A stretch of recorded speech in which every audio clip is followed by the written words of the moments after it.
Evet değerli takipçilerim. Yine benim başım belada bu devletin ayısıyla. Hele şeftalimin halına bak. Hele buraya bak. Kırmış yemiş. Allah belan versin bak. Bir iki tane bana eylemiş ha. Görüyorsun hep yemiş.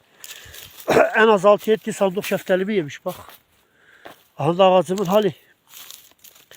Bir türlü yakalayamıyorum. Aha da bu ağacın hali. Hele buraya bak. Bu devletin ayısının Allah belasını versin, ben buna baş edemeyesem. Gelirim kollirem. Bir tanışak. Onun da insanların ajanı olduğu gibi ajanı var yani. Değiller Turgut Yetay diyecek şeftaliyi yok. Ya Allah belan versin, yemeye bir şey demiyorum. Bunu bu şekilde niye grideci değilsin? Ye. Halali hoş olsun. 6-7 sandık şeftalimi yedin. Ye ama bunu niye böyle gridsin? Tanışmak müşerref olmuş gelirim. Beğenirim. Ben gelirim sabahtan bir şey etmiş. Aa, burada domates var. Ana bu domatesleri ye. Aa, burada şağlan var. Bunları ye kardeş. Acı zehir gibi zehir ola biber var, onları zehirler. Bu şeftallerimi niye kırıyorsun sen benim ya?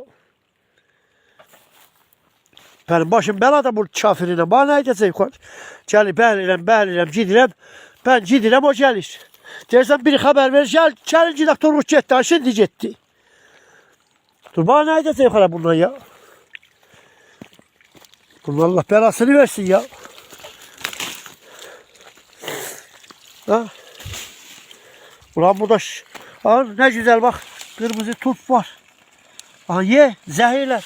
Şağlan var aha zehirler. Aha buyruk domates var ye. Şeftalleri topla ye. Benden ne istiyorsun kardeş? Niye bize düşman ettin diye kırış?